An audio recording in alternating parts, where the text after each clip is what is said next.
प्रसिद्ध धारावाहिक रामायण 78 कड़ियों की टीवी श्रृंखला थी, जिसका निर्माण, लेखन और निर्देशन रामानंद सागर द्वारा किया गया था। इस धारावाहिक का मूल प्रसारण दूरदर्शन पर 25 जनवरी 1987 से लेकर 31 जुलाई 1988 तक रविवार के दिन सुबह 9:30 बजे किया जाता था।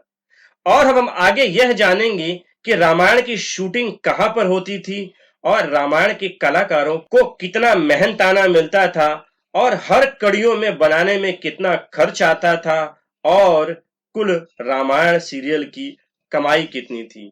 तो आगे बढ़ने से पहले मैं आपसे अनुरोध करूंगा कि इसी प्रकार की जानकारियों के लिए आप हमारे चैनल को सब्सक्राइब करें ताकि आपको इसी प्रकार की जानकारियां मिलती रहें। तो यह रामायण सीरियल एक प्राचीन भारतीय धर्म ग्रंथ रामायण का टीवी रूपांतरण था। इसके प्रसारण के दौरान रामायण भारत सहित विश्व टेलीविजन के इतिहास में सबसे अधिक देखा जाने वाला कार्यक्रम बन गया।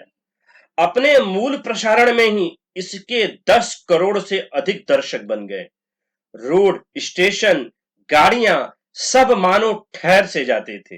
वैसे तो रामायण की शूटिंग गुजरात के सूरत में हुई थी और इसका कई हिस्सा उमरगांव में शूट हुआ था और हर एक एपिसोड को बनाने के लिए लगभग 9 लाख रुपए खर्च होते थे और हर एक एपिसोड से होने वाली कमाई भी 40 से 50 लाख के बीच की थी। अब हम आगे जानते हैं कि रामायण में काम करने वाले कलाकारों को कितना मेहनताना मिलता था। रामायण धारावाहिक में भरत का अभिनय करने वाले संजय जोग को लगभग 5 लाख रुपए मेहनताने के रूप में मिले थे। बशीर खान, जिन्होंने अंगद की भूमिका निभाई थी, इन्हें भी लगभग 5 लाख रुपए मिले थे। सुग्रीव की भूमिका श्याम सुंदर कालानी ने निभाई थी और इन्हें लगभग 6 से 8 लाख रुपए मेहनताने के रूप में मिले थे। लक्ष्मण की भूमिका निभाने वाले सुनील लहरी थे और इन्हें भी अपने अभिनय के लिए लगभग 15 से 18 लाख रुपए दिए गए थे। सीता की भूमिका निभाने वाली दीपिका चिखलिया को भी लगभग 20 लाख रुपए मेहनताने के रूप में मिले थे। रावण की भूमिका निभाने वाले अरविंद त्रिवेदी को लगभग 30 लाख रुपए मेहनताने के रूप में रामायण धारावाहिक से प्राप्त हुए थे। प्रसिद्ध अभिनेता दारा सिंह, जिन्होंने रामायण धारावाहिक में हनुमान का किरदार निभाया था, उन्हें मेहनताने के रूप में लगभग 35 लाख रुपए मिले और श्री राम की भूमिका निभाने वाले अरुण गोविल को लगभग 40 लाख रुपए मेहनताने के रूप में मिले थे। इसके साथ ही साथ कुछ अन्य कलाकार जैसे समीर राजदा, जिन्होंने शत्रुघ्न की भूमिका निभाई थी, बालधुरी, जिन्होंने राजा दशरथ की भूमिका निभाई थी, कौशल्या की भूमिका उस समय की प्रसिद्ध अभिनेत्री जयश्री गणकर ने निभाई थी, सुमित्रा की भूमिका रजनी बाला ने निभाई थी और राजा दशरथ की पत्नी कैकेयी का अभिनय उस समय की अभिनेत्री पद्मा खन्ना ने किया था और मंथरा की भूमिका, मंथरा के अभिनय के लिए रामानंद सागर ने विशेष रूप से ललिता पवार को चुना और रामायण सीरियल में उन्होंने मंथरा की भूमिका निभाई। उर्मिला की भूमिका का श्रेय अंजलि व्यास को मिला।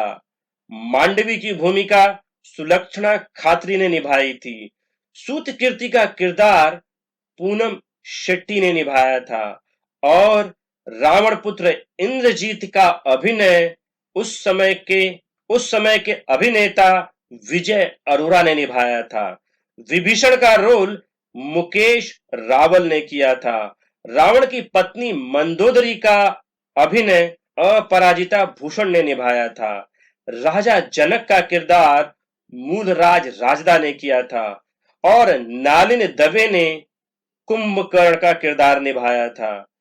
विजय कविश ने ऋषि वाल्मीकि की भूमिका निभाई थी और ऋषि वशिष्ठ की भूमिका सुधीर दलवी ने निभाई थी। ऋषि विश्वामित्र की भूमिका श्रीकांत सोनी ने निभाई थी और शूर्पणखा का रोल रेणु धारीवाल ने निभाया था।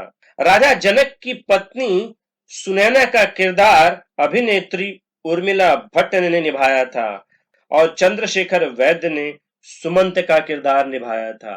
रमेश गोयल ने मारीच का किरदार निभाया था और इन सभी लोगों को लगभग 5 लाख से लेकर 1 लाख रुपए तक उनके अभिनय के लिए रामायण धारावाहिक से मिले थे और रामायण की वैसे कुल कमाई लगभग 40 करोड़ के आसपास मानी जाती है। तो इस प्रकार से रामायण सीरियल उस समय का बड़ा ही प्रचलित धारावाहिक बना और इसने टीवी की दुनिया की दिशा ही बदल दी और इसके बाद टीवी धीरे धीरे लोगों के जीवन का एक बड़ा ही प्रमुख अंग बन गया।